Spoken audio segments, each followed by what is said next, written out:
මානම් හිතන්නේ ඔය දෙකින් එකයි මේ භවයේ. එක්ක ඉවර වෙන්න ඕන මේ සසරේ නැවත උපදින එක.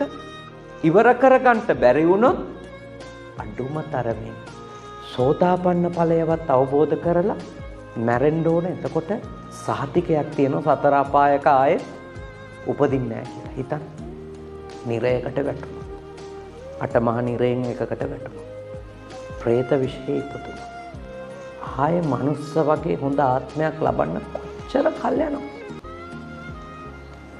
ශාන්තයර ජිග්ගල සූත්‍රයනේ. ජිග්ගල සූත්‍රය. භාග්‍යවතුන් වහන්සේ දේශනා කළානේ කන කැස්බෑවෙක් වියසිතුරින් අහස දකින්නෝ වගේ අතිශයින් දුර්ලභයි දුගතියේ ඉන්න කෙනෙක් සුගති භූමියකට. කියන්නේ අර මේ ගොවියෙක් සීසාන්න පාවිච්චි කරපු වියගහක් නේද?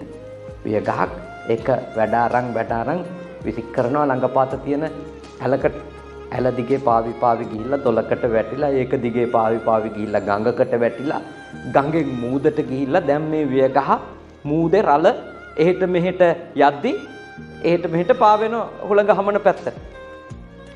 ඔහොම තියෙනකොට අවුරුදු 100කට එක වතාවක් මූදු පත්ලේ ඉඳලා උඩට එන කැස්බෑවක්. කැස්බෑවෙක් කියන අවුරුදු 100කට සැරයයි උඩට එන්නේ.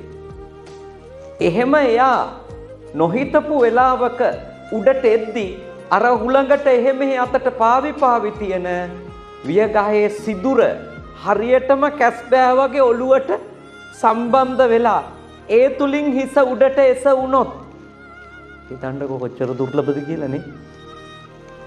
එන්නේ අවුරුදු 100කට සැරයයි. ඒ අතරේ එතනම එන තැනම තියෙනවත් නෙවෙයි මේ වියගහ. මේක හුළඟට මූදේ හෙට මෙහෙට පාවෙවි තියෙන්නේ. හරියටම මේ ටික ඔක්කොම එක්කහු වුණොත් ඒක මොන තරම් දුර්ලභ අවස්ථාවක්ද කියලා හිතන්න. ඊට වඩා දුර්ලභයි කියලා භාග්‍යවතුන් වහන්සේ දේශනා කළා.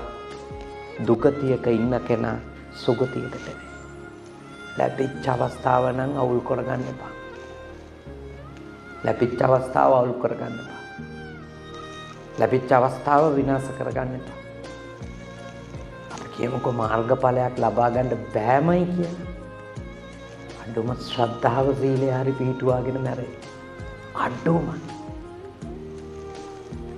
ශ්‍රද්ධා සීල ගුණ හරි පිහිටුවාගෙන මැරෙන්න උත්සාහ කරා.